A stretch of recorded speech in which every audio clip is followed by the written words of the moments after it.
बोलिए बंदी छोड़ सतगुरु साहिब कबीर की जय।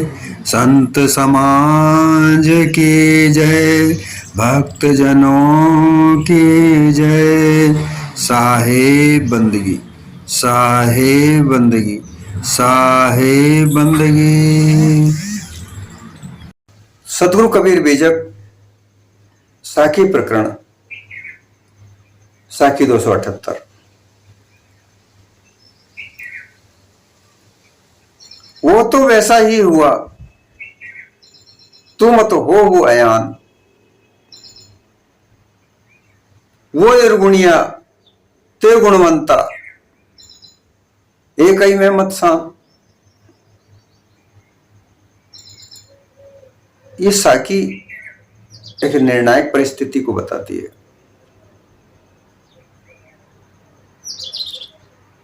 मानव मानव से अलग है, मानव से मानव अलग हो रहा है। दुर्मतियों के आधार पर मानव से मानव अलग है। मानव में मानव का प्रेम नहीं है, क्योंकि स्वार्थ इतना प्रबल है। इस स्वार्थ का दायरा इतना फैला हुआ है कि क्या धर्म क्या अधर्म, क्या पाप क्या पुण्य, क्या सद्गुण क्या अवगुण, सब जगह पर स्वार्थ बड़ा पड़ा है। इस स्वार्थ को लेकर ही तरह तरह के झगड़े होते हैं। और जहां झगड़ा होता है, झगड़े का मतलब होता है छोटी मोटी बातों को लेकर कहासुनी होना, गाली गलौज होना, मारपीट होना, और फिर उसका विकराल रूप होता है मारकाट मचा देना, हत्या कर देना। ये सब धन और धरती, जोरू, वर्चस्व,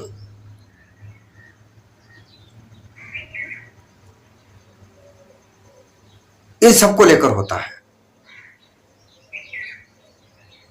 इतिहास गवाह है, जितने भी झगड़े फसाद हुए, जितने भी बड़े बड़े युद्ध हुए, वो सब धन धान्य, जमीन, जोरू, राजपाट, इनके लिए हुए। मानव के लिए मानव का कोई झगड़ा नहीं हुआ।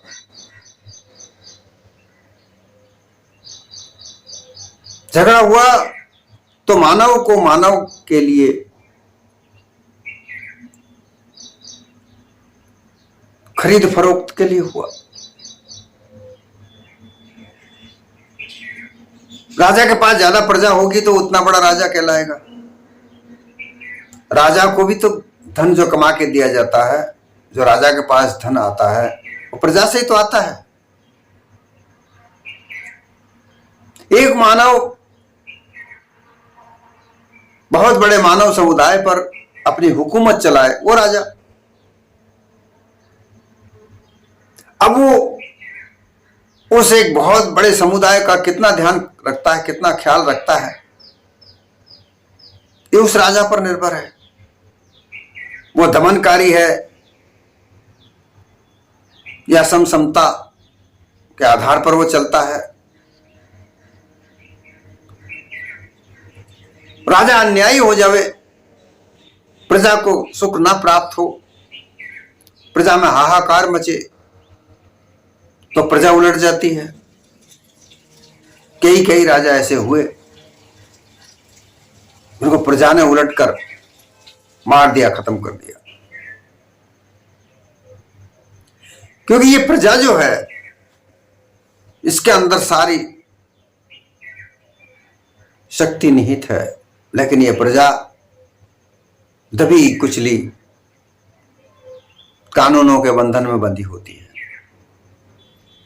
और ये झगड़े फसाद इतिहास में लिखे गए हैं, देखे गए हैं, देखते हैं, हम आज भी देख रहे हैं।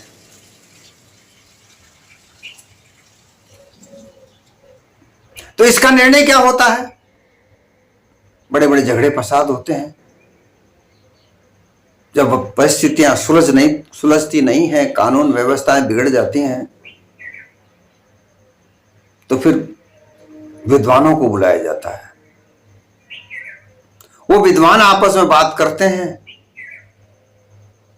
वो विद्वान ऐसे होते हैं तो अपने अपने समुदाय के अग्रणी लोग होते हैं जिनकी लोग बात मानते हैं। ऐसे लोगों को बुलाकर उसे झगड़े फसाद का समझौता किया जाता है। और वो लोग विद्वान होते हैं, वो जानकार होते हैं, वो निष्पक्ष होते हैं, निर्णायक स्थिति को प्राप्त करने वाले होते हैं।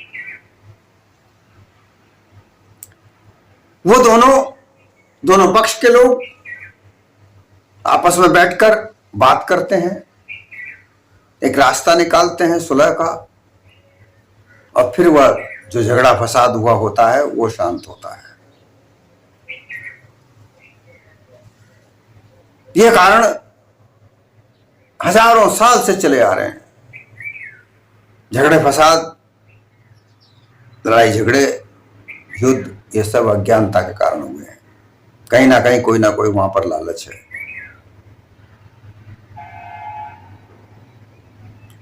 सदगुरु यहां पर ये कहते हैं, यही बात को समझकर जांच कर, और सदगुरु यहां पर एक उपदेश करते हैं कि जो झगड़ा होता है वो अज्ञान लोग करते हैं, ज्ञानी लोग नहीं करते।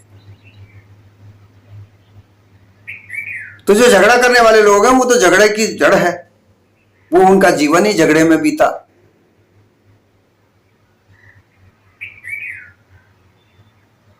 तो उनके साथ झगड़ा करके तू क्यों झगड़ालू बनता है भाई?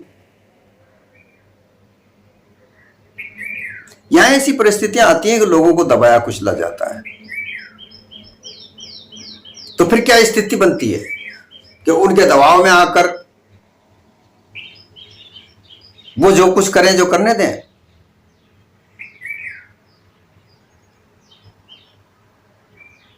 फिर व्यवस्थाएं होती हैं, सरकारी व्यवस्थाएं होती हैं, कानून व्यवस्था होती है, न्याय का व्यवस्था होती है, प्रशासन व्यवस्था होती है, शासन व्यवस्था होती है। इनका सहयोग लेकर झगड़ालू मत बनो भाई। वो तो झगड़ा करने वाला है, लेकिन तुम भी झगड़ा करोगे तो तुम्हारे में और उस झगड़ालू में व्यक्ति में क्या अंतर रह जाएगा?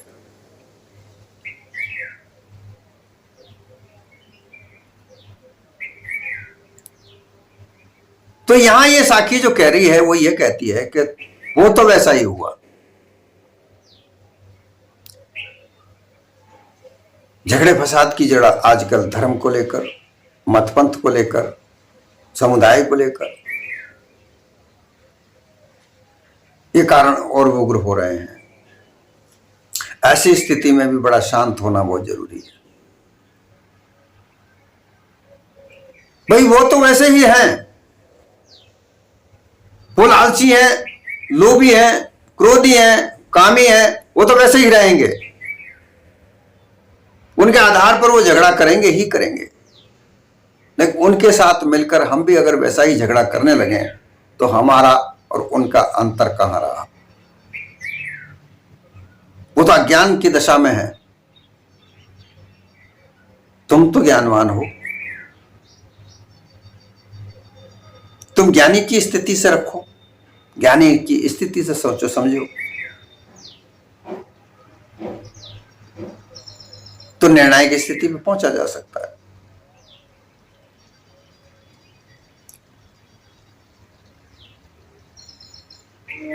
बहुत उपदेश की वाणी ये सदगुरु की है। इसको जांचना चाहिए, परखना चाहिए कि जैसे देखो ब्रह्मज्ञानी ब्रह्म के ज्ञान को लेकर चलते हैं। वो जहां भी बात करते हैं उनका आधार ब्रह्म होता है। अब वो चाहे उस ब्रह्म को समझे नहीं, एक अनुमान कल्पना को प्राप्त किया ही नहीं, कुछ वस्तु हो तो प्राप्त हो, लेकिन विचार में तो आगे बढ़ते चले जाते हैं, वो कमी नहीं होने देते, तरह तरह की बातें निकाल कर रखते हैं, वो वैसे ही हैं।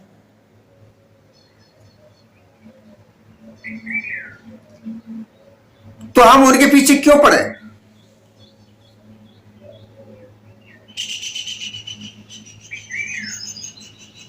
वो तो निर्गुणिया कहते हैं, अपने आप को निर्गुण कहे, वो निर्गुण है, वो कहते हैं कि निर्गुण है। तो गुणवंता तो तुम हो, तो गुण के सारे सारे गुणों को जानने वाले, मानव गुणों को, सद्गुणों को धारण करने वाले तुम हो। बिना मानव सद्गुणों को धारण किए हुए कोई ब्रह्म ज्ञान नहीं है। योगी योग की जो बात करेगा उसका आधार पर ही वो बात करता है, भक्त भक्ति के आधार पर ही बात करता है।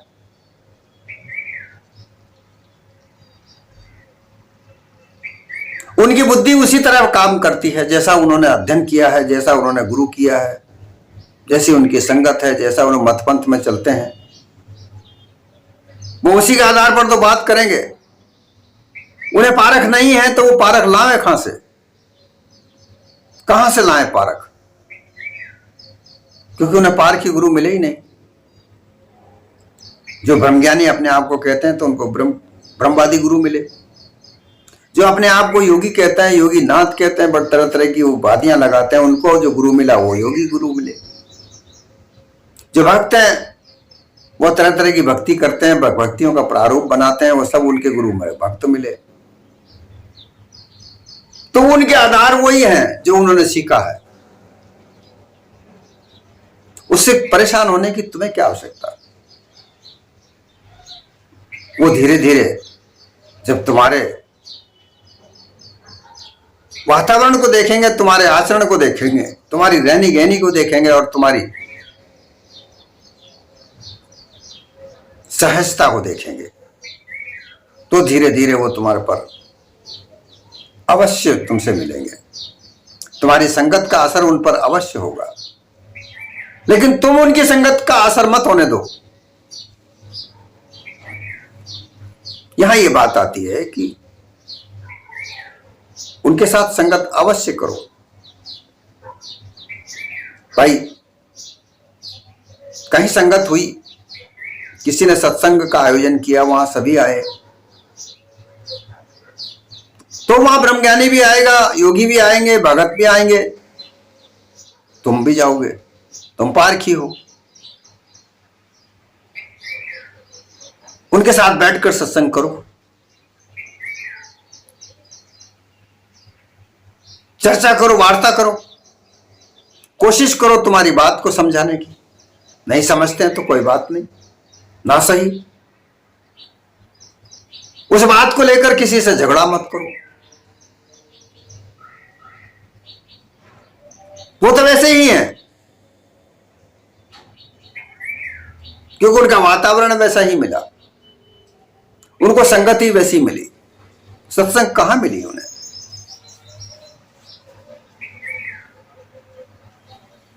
उन्हें तो ब्रह्म ज्ञान का ज्ञान मिला, ब्रह्मज्ञानियों की संगत मिली।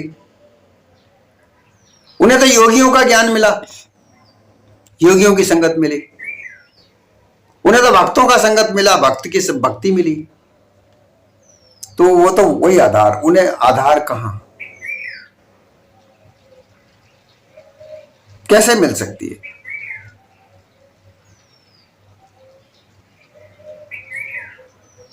वो तुम्हारी बात को समझ ही नहीं सकते, क्योंकि वो अपने उस मतपंथ के दायरे में बंधे पड़े हैं। वो दायरा छोड़कर नहीं आ सकते। तुमने दायरा तोड़ दिया, तुम उस दायरे में से निकलकर मुक्त स्थिति को प्राप्त हो गए। तुमने अपनी रहनी गहनी निज स्वरूप के आधार पर बना ली, वो थोड़ी बना पाए।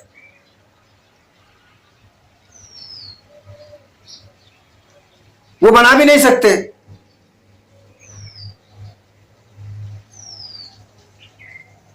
क्योंकि उनकी जो बुद्धि है, उनका जो चित्त है, वो वही उन अध्यासों में फंसा हुआ है जो उन्हें हजारों साल से बताया जाता है। वही जड़ अध्यास उनके हृदय पर जमा हुआ है। उसी के आधार पर वो अपने आप को कोई ब्रह्म है कहता है, मैं ब्रह्म हूं। कोई कहता है मैं आत्मा हूं, कोई कहता है मैं तो भाई भक्त हूं, मेरे तो प्रभु फला है।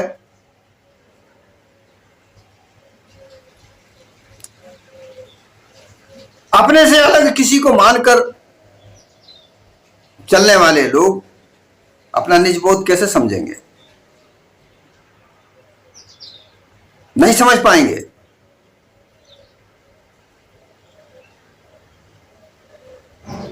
निर्णायक बुद्धि कार्य करती है। यह बुद्धि जिस वातावरण में तुम जन्मे हो उस वातावरण के आधार पर बनती है।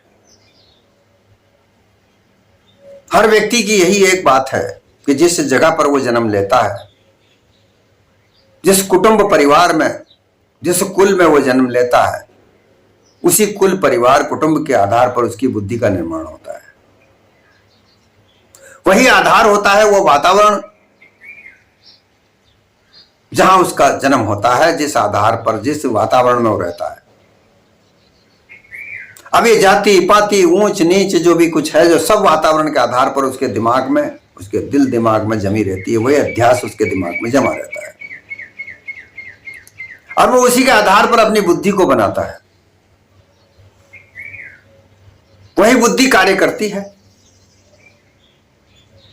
उसी के आधार पर उसकी मान्यताएं बनती हैं, वो उन्हीं में अग्रसर होता है।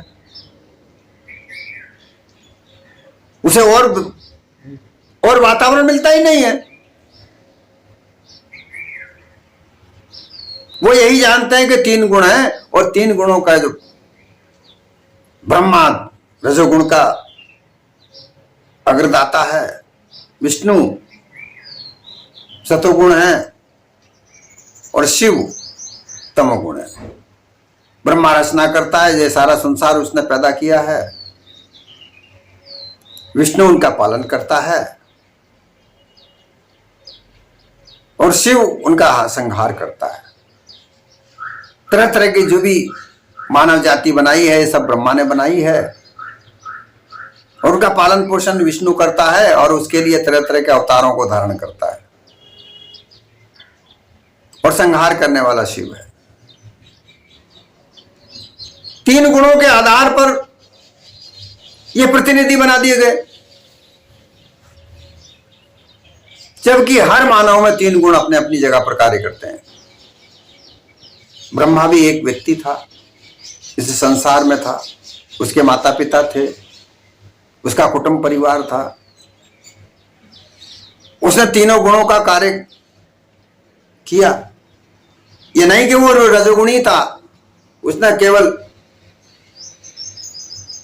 सारे संसार को जन्म दिया। अरे वो उसके कुटुंब परिवार का जन्म दिया, वो भी पिता था, उसके भी बच्चे थे।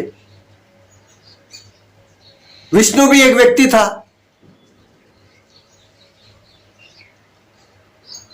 वो भी वही व्यक्ति था, उसने भी तमोगुण रजोगुण का प्रयोग किया, रजोगुण सतोगुण का प्रयोग किया। शिव भी, उसके भी माता पिता थे। ये सब इस संसार में आए और जिस तरीके से मानव का जन्म हुआ उसी तरीके से उनका भी जन्म हुआ और उन्होंने अपने अपने समय में अपने अपने कार्य किए। परंतु वो लोग क्या समझे, उन्होंने तो उनको प्रतिनिधि मानकर, और आज तक भी वो जिंदा समझते हैं और प्रार्थना करे रहे, उनके नाम से मंदिर बना रहे हैं, दुनिया भर के आडंबर रच रहे हैं, तरह तरह के मत पंथों का निर्माण करके और उनके तरह के आधार पर ज्ञान बना बना करके पुस्तकें लिख लिख कर उनका प्रवचन करते हैं, वाचन करते हैं। तो वो वैसे ही हैं, वो बदल नहीं सकते। लेकिन तुम, क्योंकि उनको वैसे ही गुरु मिले हैं। साहब ने कहा है कि जल प्रमाणे माछली, कुल प्रमाणे बुद्धि, और जिसको जैसा गुरु मिला वैसी वाकी शुद्धि।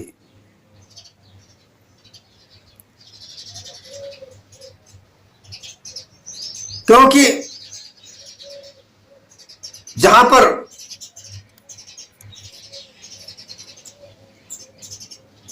ज्यादा पानी होता है, उस पानी के आधार, जिस प्रकार से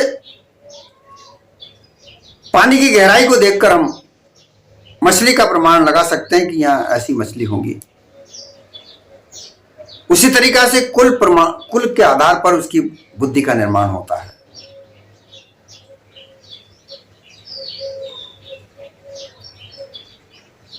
और जिसको जैसा गुरु मिलता है वो उसकी बुद्धि को शुद्धि कर देता है।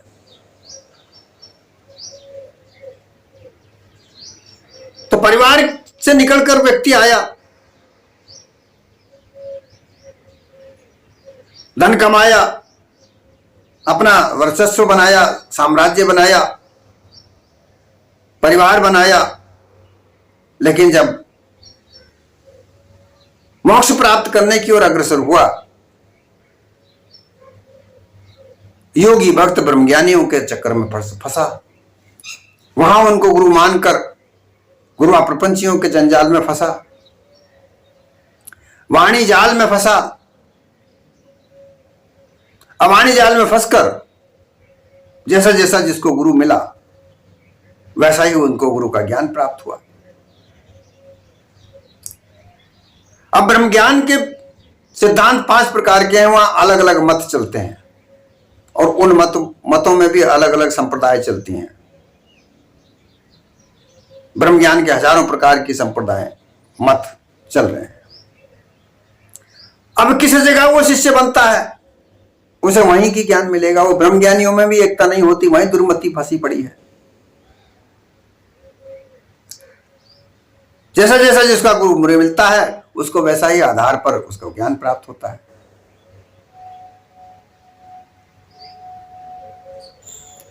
कोई शंकराचार्य के गिरिपुरी भारती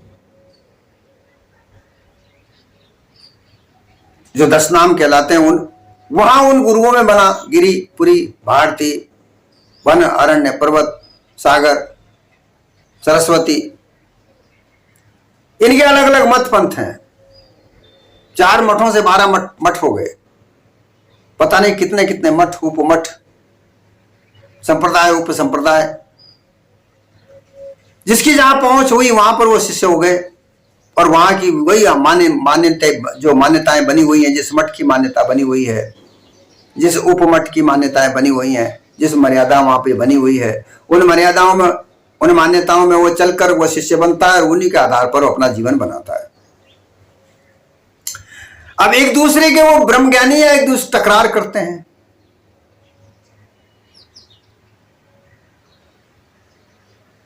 अद्वैत सिद्धांत, विशिष्ट अद्वैत सिद्धांत, द्वैताद्वैत सिद्धांत, विशिष्ट द्वैत सिद्धांत। कोई यमुनाचार्य जी का सिद्धांत है तो कोई राघवानंदा जी का आचार्य का सिद्धांत है, तो कोई शंकराचार्य का सिद्धांत है, तो कोई माधवदास जी का सिद्धांत है, तो कोई कितने ही प्रकार के ब्रह्मज्ञानियों के सिद्धांत हैं। उनमें एक मत नहीं होता।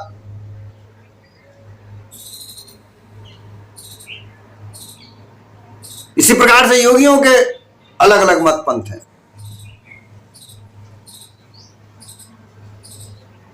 वहां भी कई तरह तरह के पंथ हैं। उन पंथों में फंसकर जिस पंथ में फंसता है वो वैसा ही ज्ञान प्राप्त करता है।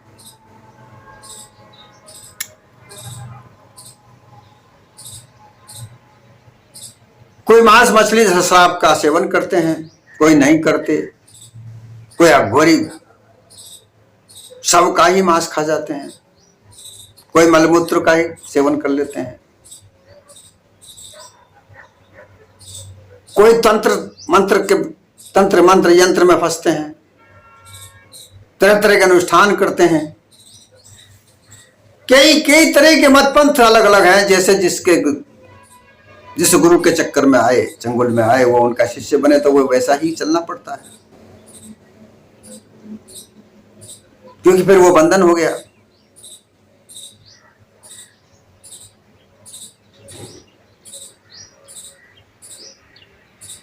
भक्तों के चक्कर में फंसे तो भक्त जैसे भक्त करते रहे। यहां किसी का कोई गुरु नहीं होता, कोई सीखता नहीं है, लेकिन भक्त बन जाते हैं। मंदिरों में जाते हैं, देखते हैं कोई कैसे पूजा कर रहा है, कोई क्या पाठ कर रहा है, उनको देखा देखी खुद बन जाते हैं। यहाँ का जो गुरु बनाया गया है वो ब्राह्मण हो। जोगी जंगम सेवड़ा सन्यासी दरवेश, छठा कहिए ब्राह्मण, 6 घर 6 उपदेश।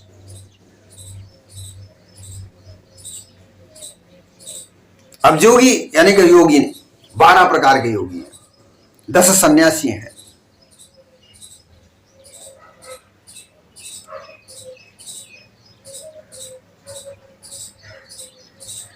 चौदह शेख हैं, 24 जैन हैं। अलग अलग मत जन कितने कितने चले हुए हैं जिनके नाम न बखान किया जाए। कहां तक बखान करें? अनुमान कल्पना का कोई पारावार नहीं।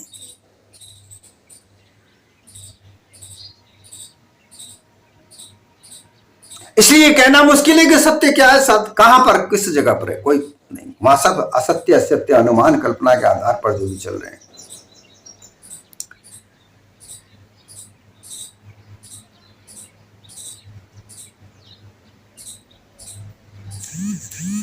कितने प्रकार के उपदेश उपनिषदों के, 18 पुराण,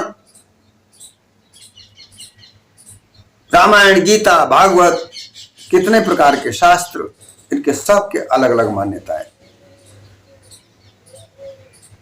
और वो सब अपने से अलग। तुमसे अलग कोई करता धरता है, तुम कुछ नहीं कर सकते, तुम्हारा जीवन तो किसी दूसरे के हाथ में है, ऐसा उपदेश दिया जाता है।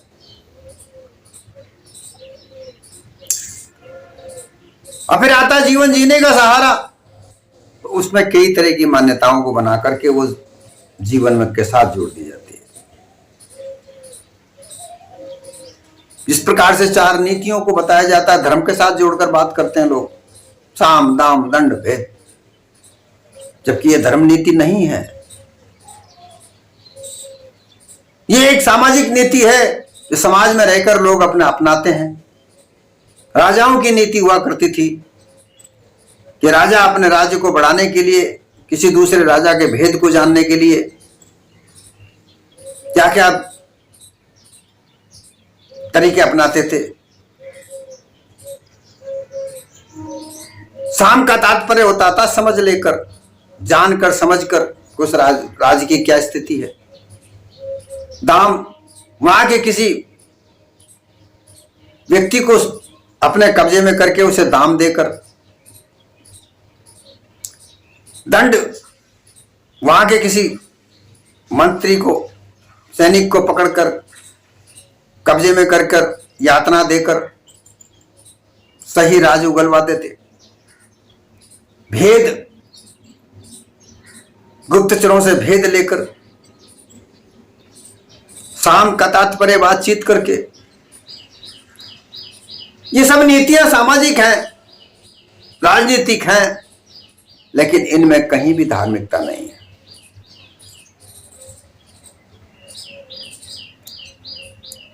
इसी प्रकार से 7 सुखों का वर्णन किया जाता है। प्रथम सुख निरोगी काया, दूसरा सुख घर में माया, तीसरा सुख वचनासुत नारी, चौथा सुख पुत्राज्ञाकारी, 5वां सुख पंचों में वासा, छठा सुख राज में वासा, और 7वां सुख वैकुंठ निवास। अब ये भी कोई धार्मिकता से नहीं जुड़ी हुई। प्रथम सुख निरोगी काया, हर व्यक्ति चाहता है कि निरोग रहे। अब वो तो धार्मिक हो या अधार्मिक हो, सामाजिक हो या असामाजिक हो, नैतिकता हो या अनैतिकता हो, सभी का शरीर निरोग रखने के लिए सब कोशिश करते हैं। इसमें कौन सी बड़ी बात है? घर में माया, हर आदमी चाहता है कि ज्यादा से ज्यादा धन कमाऊं। तो धन कमाने के लिए तो पापी, कपटी, धोखा देने वाले, छल कपट पाखंड करने वाले लोग ये भी धन कमाते हैं, खूब धन कमाते हैं, खूब साधन जुटाते हैं, झूठ बोलकर, मिथ्या। वचनासुत नारी, ये भी पापी के भी होती है। सूत्रधारा और लक्ष्मी है तो पापी के भी हुए। तो इसमें कौन सी बड़ी बात है? पंचों में भाषा, चालाक चतुर लोग, पाखंडी लोग अपनी चतुराई, अपनी पाखंड नीति से पंचों में पंच बन जाते हैं। राजकाज में भी आजकल जो राजनीति चल रही है उसको देख करके भी आप देख सकते हैं कि क्या हो रहा है। सच्चे को उल्टा किया जाता है, झूठा बनाया जाता है, झूठे को सच्चा माना जाता है। फिर वैकुंठ निवासा, मरने के बाद वैकुंठ मिलेगा भाई। तो ये यहां पर कहीं भी अपने आप को जानने की नीतियां कहीं नहीं है, लेकिन वो जैसे जैसे उनको गुरु मिले वैसे ही तो ज्ञान प्राप्त होगा। तो यहां ये कहा जाता है कि तुम जैसा व्यक्ति जैसी अपनी मति के अनुसार चल रहा है चलने दो, तुम उनसे क्यों उलझते हो? तुम तो अपनी स्थिति में स्थित रहो, तुम अपने निज बोध को जानकर अपने निज बोध की स्थिति में जानकर रहो। तुम्हें अपना गाना गाने की जरूरत नहीं है। उन्हें अपने मत पंथ का प्रचार करने दो, वो कर रहे हैं। वो बड़े बड़े साउंड के आधार पर डीजे बजा बजा करके जो प्रचार करते हैं, मिथ्या मानिंदियों का प्रचार ज्यादा होता है, और जो सत्य यथार्थ है उसका प्रचार करने की आवश्यकता नहीं होती।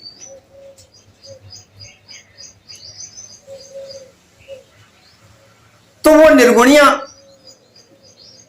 तुम गुणवंता हो, अपने आप को गुणवंता के आधार पर देखो।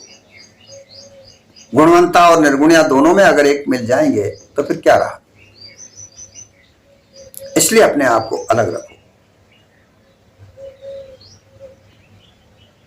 सदगुरु कबीर कहते हैं कि मत एक ही में सान, दोनों को एक साथ मिलाओ मत।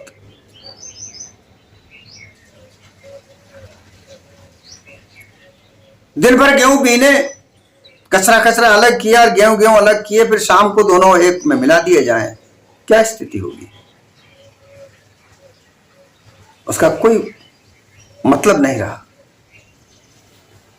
पूरी जिंदगी ब्रह्म ब्रह्म ब्रह्म को छान कर, बीन कर, परख कर, जांच कर तुम पारखी हो गए, और फिर उस ब्रह्म ज्ञान के लोगों के साथ मिलकर अपने सिद्धांत को भूल जाओ,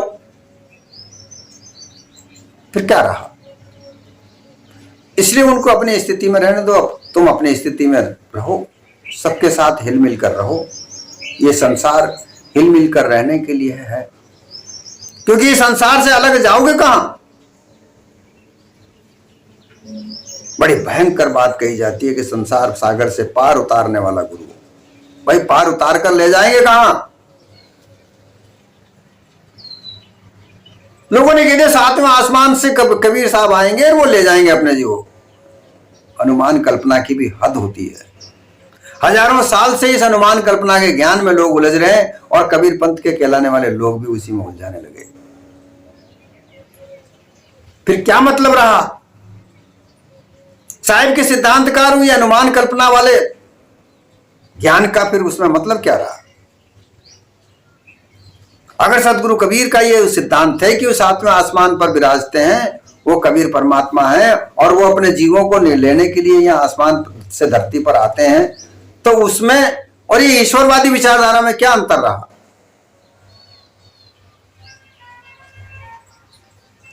लेकिन लोगों को अपने मत पंथ का निर्माण करके उसका प्रचार करना था।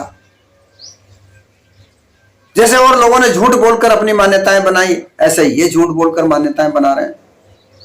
अरे पार होकर जाओगे कहां? किस जगह जाओगे?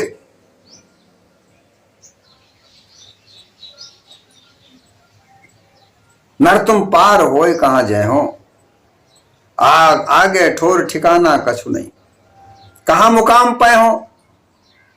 साहब ने तो ये कहा है कि हे नर तुम पार होकर के जाना कहां चाहते हो? आगे कोई ठोर ठिकाना नहीं है इस संसार के अलावा, जहां तुम मुकाम कहां पाओगे? अरे इस देह में रहकर देह में तुम्हारे अपने आप को जान लो। ये देह छूटेगी, जीते जी इस देह में रहकर अपने आप को पहचान लो। पांच तत्व जड़ देह या को नास्त की जान, और या में रह या को लखे सो पारक पहचान। इस देह में रहकर अपने आप को जानो, और इस जीते जी इस देह से अलग अपने आप को महसूस कर लो, जान लो कि तुम ये देह नहीं हो, ये देह तुम्हारी है, और जब तक ये देह है तब तक तुम इसमें हो। तो इसकी परख जांच कर लो, सत्य असत्य का निर्णय करके इस देह में रहो। इसके अलावा और कुछ नहीं, तुम्हारे अलावा कोई दूसरा दिखता नहीं है। तुम अपने आप को जानो, और ब्रह्मज्ञानी योगी भक्त लोग अपने से अलग कोई परमात्मा है ऐसा मानकर अपना अपना मत पंथ चला रहे हैं, चलाने दो। तुम उनके साथ क्यों मिलते हो? तुम्हें मिलने की आवश्यकता नहीं है। अगर तुम मिल गए तो फिर तुम पारखी कैसे कहलाओगे? यही बात यहां समझ में नहीं आती कि कबीर पंथ के कहलाने वाले लोग भी अपना अपना मत पंथ बना करके उन हजारों साल के दुर्मतिया पंथ को बना करके उनमें शामिल हो गए। बस तरीका एक हो गया कि कबीर साहब को परमात्मा बना दिया। उन्होंने किसी और को परमात्मा बना रखा है, इन्होंने अपने कबीर साहब को ही परमात्मा बना दिया। इतनी छोटी सी बुद्धि समझ में नहीं आती लोगों को कि अगर यही सब करना था, कबीर साहब को ऐसा ही कुछ बनाना था, तो क्यों दुख सहे, क्यों कष्ट सहा? लोगों ने उनको जीते जी कितने कष्ट दिए हम सबको पता है,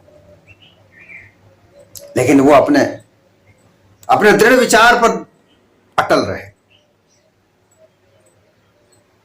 काशी छोड़कर मगहर चले गए।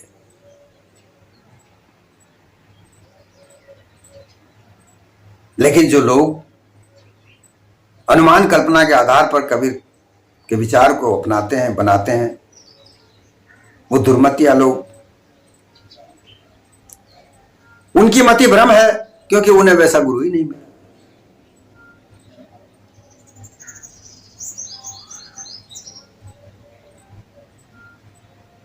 कहे कबीर सबकी औषध पारक मेरे भाई।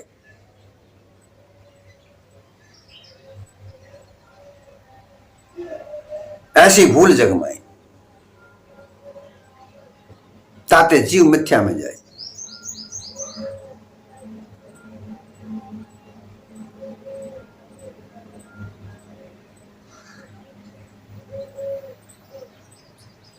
भूल मिटे गुरु मिले पारखी, पारक दे लखाई। कहे कबीर सबकी औषध पारक मेरे भाई, कि जब तक पारखी गुरु नहीं मिले तब तक इस भूल को मिटाने वाला कोई नहीं है। ये संसार तो भूल में जी रहा है। ब्रह्मज्ञानी, योगी, भक्त सब भूल में है। पहले भूले ब्रह्म खंडित, जो ब्रह्म जिसको कहता है कि जिन्होंने संसार रचा, वही सबसे पहले तो वही भूले। फिर विष्णु भूले, फिर शंकर भूले, सब अपने अपने स्वरूप से अलग भटके, भूले, अपने आप को नहीं जान पाए। अनुमान कल्पना का ज्ञान दड़ाकर लोगों को भ्रमित किया। उनके मत पंथों को चला चलाकर लोगों ने उनके नाम से कई मत पंथ चलाए। जो बात उन्होंने नहीं कही वो अपने खुद की मतियों से लगा लगा करके उन लोगों ने शास्त्र लिख दिए कि ये विष्णु ने कहा है, ये शंकर ने कहा है, ये ब्रह्मा ने कहा है।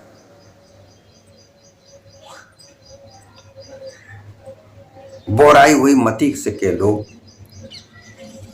वो नहीं समझ सकते सत्य क्या है, और तुम तो समझ सकते हो सत्य को। तो सत्य और असत्य को एक साथ मत मिलाओ। ये अलग है तो अलग ही है, इसको अलग ही रहने दो। वो उनके मत पथों पर चलते हैं, चलने दो। तुम अपने अटल, अविचल, असल निज स्वरूप में स्थित होकर वहां स्थित हो जाओ। वहां स्थित होने के बाद में तुम्हें कोई हिला नहीं सकता।